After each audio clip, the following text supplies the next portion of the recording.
So this has just come to our attention. Casado is not leaving after all this season, as Hansi Flick says that we will fight to achieve it all. Now, this comes after prominent sources were saying that Casado was going to be leaving Barcelona, likely to several teams we had heard, such as Wolves, other Premier League teams as well. But Hansi Flick once again coming to Barcelona's because he has savior to Barcelona, because now he again prevents the sale of some of the players. Now he does it for Casado, but we had actually previously heard that he had done this too for Fermin Lopez. Not too many sources were talking about that when he did it. He said, "I spoke with Casado and I don't see him wanting to leave the team, nor do I think I want that either. The season is long and we want to achieve everything." Now this is true. Barcelona have like over 7-8 midfielders, and so a lot of people were asking for somebody to leave because they're just not going to get the minutes. But Hansi Flick doesn't see it like that. Hansi Flick thinks this is going to be a long season and I'm going to need every single one of these players. Recently, Girona asked about a potential transfer. Girona was on a loan, and Hansi Flick on a loan deal blocked it. Like, we're not talking about Barcelona making income. We're not talking about finances anymore. We're literally talking about Hansi Flick valuing some of these players that clearly some of us, or maybe the press, I don't know, somebody has not been valuing. I think this was like a few seasons ago. They didn't qualify to the Segunda División. You can clearly see that this is somebody who loves the club. And Barcelona should not even consider letting go of these players, because this is what makes Barcelona, La Masia.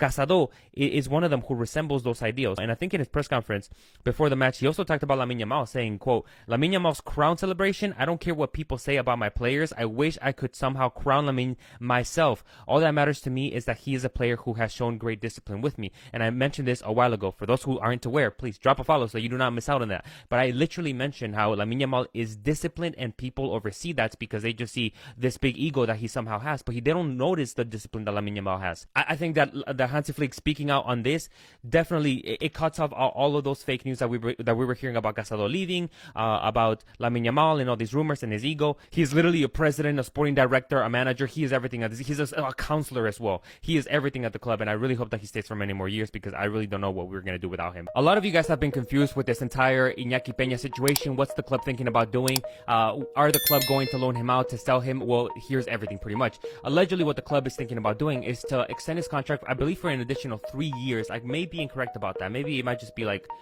1 or 2 more seasons. It doesn't matter. What matters is that Barcelona are planning on extending his contract at this moment and then loaning him out to a prominent team, Elche. Now, the reason why they would want to do this is because initially, their initial plan was that they wanted to just outrightly either sell Iñaki Peña or like loan him with like, I don't know, like a mandatory buy at the end of the season type of thing. But the problem is that these clubs who Iñaki Peña was closely linked to, such as Como, for example, they were one of them, is that, or other teams in Turkey, I believe, is that they're also going through like, I guess, like their own financial situations with registrations or like some other stuff. So at this moment, they simply can't just go out for Iñaki Peña. So what the club are doing is they're extending his contract, loaning him out to Elche, and then hoping that those same clubs can come back next season once they're, in a better financial situation, and then just like that purchase Iñaki Peña, and hopefully he has a good season at Elche. I'm wishing him the best at Elche. It seems that he is going to go to Elche now, which would allow the registrations of other players that we've been talking about, such as Rooney, Szczesny, and also Gerard Martin. So this is obviously going to be big news for Barcelona, and I recommend you guys drop a follow and stay tuned for all of these news, because things are going to get heated. We're literally approaching the last week of the transfer market. Somebody has to explain this to me, because I just heard that Vinícius Jr. rejected a contract proposal from Real Madrid. Now, I'm not an expert at Madrid news. I don't really stay updated with them. This one was posted by La Liga Vich. It seems that he's a journalist in Madrid, Spain, so this seems big. It seems credible. Again, if these are false news, then forgive me and please verify this for yourself. But this is from somebody who's allegedly a sports journalist in the city of Madrid, and he's saying that Vini Jr. rejected. Here I have it. It says Vini Jr. has rejected Real Madrid's latest contract, putting his long-term future in doubt. According to ESPN, the Brazilian winger is unhappy with Madrid's proposal to extend his contract from 2027 to 2030.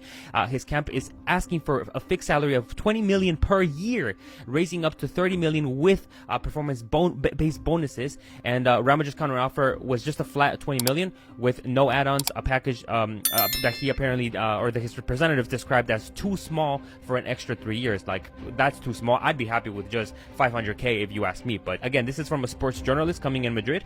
I was reading some of the comments, and people are not too happy with this. Some people are saying he should leave, and Rodrigo should play as a left winger. Other people also agree with this. Here's my question to you all. should Madrid actually consider selling Vini Jr. and keeping Rodrigo after all? I heard that this weekend that Xabi Alonso was thinking about playing Rodrigo over Vinícius Jr. If that happens, I think that will speak levels, and especially if Rodrigo performs well, I think it's definitely going to cause a lot of controversy. This is insane. UEFA inspectors just spent 4 hours looking at the Camp Nou, making sure that everything is ready for the following UEFA season, and in the end, they determined that Barcelona at the moment cannot play there. After those long 4 hours had gone of inspecting the Spotify Camp Nou, UEFA allowed Barcelona to play their first Champions League match away from home, likely meaning that the Spotify Camp Nou is simply not ready. Now, what does this mean for Barcelona collectively? Well, at the moment as it stands, Barcelona cannot return to the Spotify Camp Nou until these 5 criteria have been met. Number 1 is a certificate of completion. Number 2, a certificate for electrical installations, the city council conducting an inspection of the stadium, reports from civil protection, and reports from the fire department and municipal police. Unless these 5 steps are completed, UEFA simply cannot legally allow Barcelona to return to the Spotify Camp Nou. Bringing us back to our original post, if UEFA are allowing Barcelona to play their first Champions League match away from home, then where can this be? Well, one prominent suggestion could be Girona's own stadium. Since they're a team also in the city of Barcelona, and since they played Champions League last season in that stadium,